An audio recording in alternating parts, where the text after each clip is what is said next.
Hey guys, welcome back to another episode. So the tank itself still isn't here, which is perfectly fine. To be honest, this is basically right after I made the episode on the aquascaping. But what we're going to do today is basically cycle the rock for the new build. Now, there's a couple ways of doing it. Each kind of, I would say, have their merits. But I just kind of want to go ahead through the experiences I've had for both. So the tank you see before you is the first tank that I have ever used just completely dry rock. Almost none of it was live. Some of it was even like man-made, like this pillar right here. And to cycle it, we went the most popular route these days, which is using turbo start. Now, what people basically say with turbo start is once you pour it into the tank, you can actually start adding fish. It's either, I think, the day of or within that, first week. Which is very different than my previous tanks. So if you look at any of my older tanks, all of those have been done with live rock. And we may have done it, for example, the old-fashioned way, where you either put a shrimp or you actually just get live rock from the store and start with that. Now, when I used the turbo start for this tank, this is the first time I've actually dealt with dinos. Now, I'm not the only case, I will say that. A lot of other reefers have had the same issue where if they start with dry rock and they do, for example, like turbo start, things like that, they hit some issues, which I think makes perfect sense. Turbo start is great, I think, for if you have, for example, fish, like a fish-only tank. But if you have, for example, corals, it might not be the greatest idea. Just because those nutrients like those dinos or cyano or anything like that might smother the coral and end up killing them. But getting back on topic, basically when I did the turbo start and the dry rock, I had the worst case of dinos ever. It's also my first case of dinos, but it took months to get rid of all that stuff, which was just absolutely not okay. I mean, it would cover the complete sand bed at night.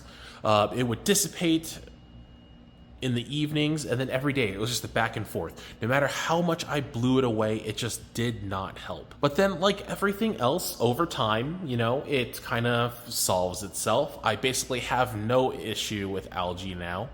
But, a lot of people will end up quitting over things like that. Having an algae outbreak, especially if you're a beginner, is something to me that ends a lot of hobbies. They feel, put down, they feel bad, and a lot of people, give their 2 cents on this hobby, and none of it seems to work for them. And for me personally, having gone through the dry rock and turbo start route, I honestly will never do it again. So today what we're going to do is I'm going to show you how I would do it at this point. In the last year, I have actually done this also to a couple other people's tanks. It's absolutely worked out for them.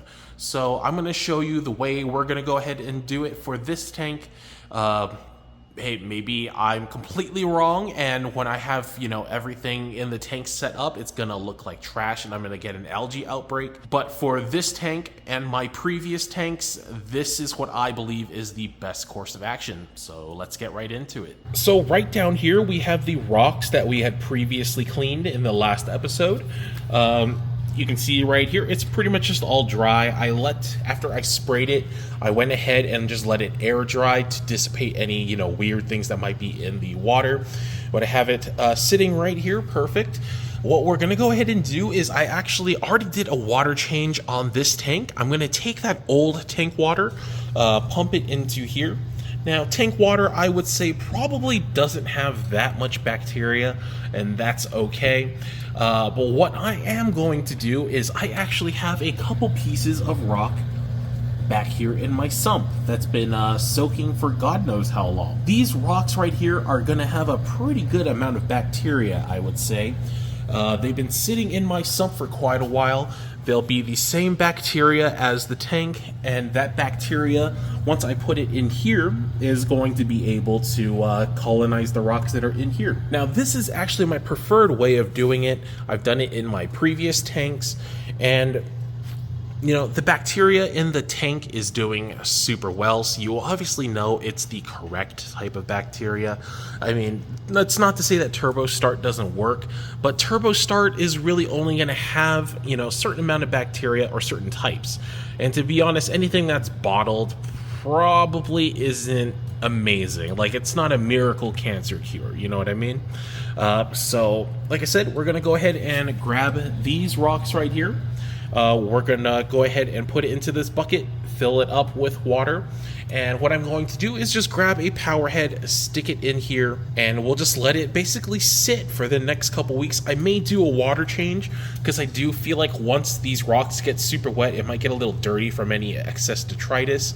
But yeah, we're just gonna fill it up, put the rocks in, let it sit in a corner. It doesn't need a heater, and we're just gonna let that bacteria that's in the rocks I already have just try to colonize this rock for the new tank.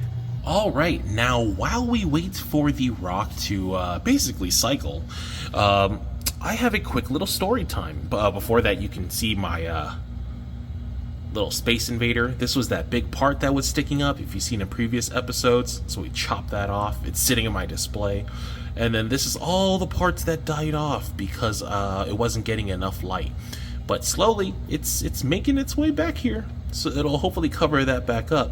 But back to story time. So there is actually a piece of rock in this little tank right here.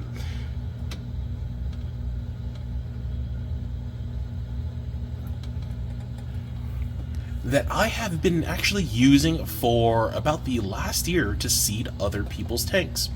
So I do have a couple guys, some neighbors that had basically just started reef keeping. So, they don't know all too much, and, they either get water from me or they just ask some questions, which is, super cool. But a lot of these guys had basically gone the same way, where they basically started with the dry marble rock because it looked super nice. And what they did was use something like Turbo Start, for example. And they had basically the same issue, which was they had dinos, which is why I kind of think the way I do in regards to dino and dry rock. Now, what I did to help them with that was obviously you do this simple stuff, for example, cleaning, turn your lights off, try to get rid of that dinos as much as possible. And what I did was I actually took one of my pieces of rock here, specifically this one, and I let them borrow it for a couple months. I just told them, hey, this isn't for you to keep, but what I'd like you to do is just take this piece of rock and go ahead and just leave it in your tank. And miraculously, in the next, couple months or so, their tanks didn't have any more algae problems. And I honestly do think it's thanks to this rock. For example, you can see the little emerald crab right here just freaking out, getting ready to move. But you can see on this rock, I do have some sponges, some coralline.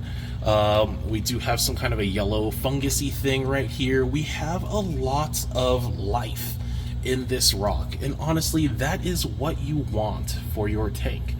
I know a lot of people said, hey, live rock has a lot of pests, but I honestly think that was maybe 10, or so years ago when you would get live rock from, for example, Fiji or Florida or some real far away place, and it would come with like a scary spider that you didn't know where it came from, and it would just wreak havoc in people's tanks, or you had some kind of bug that nobody knew about.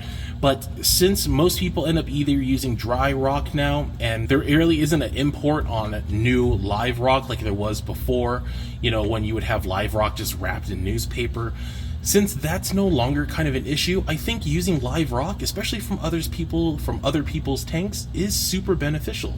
Like I said, I've used this about, I think, 3 times now, and it's done wonders in people's tanks, and I've gotten it back, luckily, because I'd be a little salty if people just took it and then they just never brought this rock back to me. But just to show you guys, just all these sponges, there's probably a whole bunch of different varieties of bacteria in here, especially now since everybody's talking about bacteria. But using other people's live rock can be a good thing. And I think we're at that point where there hasn't been an import in such a long time that using live rock from another person's tank is overall generally safe. The only other pests I would say people worry about is Aptasia, but I'm going to tell you guys right now, you're going to get Aptasia, no matter what. It's part of this hobby. If your tank doesn't have Aptasia, I think you should either look harder or maybe your tank just isn't doing that well. But yeah, there's just a little story time on this one piece of rock right here that I basically use just to, you know, get people through a variety of different issues. All right, so we now have all the rock in the bucket filled up with water. Have one of my narrow 3s in there, and just to kind of show you guys another piece of rock, look at all that coralline. That is just a bacteria bomb. This is, I mean, live rock just has to be like freaking probiotics at this point. Like, you can just see all the sponges there. I don't know what that blob is, but there is just a solid amount of life, bacteria. Like, really, how could you go wrong with something like this? Crazy. But yeah, we'll just you know, let this guy, I don't know how I rearranged it before where it all fit, but yeah, we'll just let this guy sit, let it do its thing, and we just have to wait for the tank to get here at this point.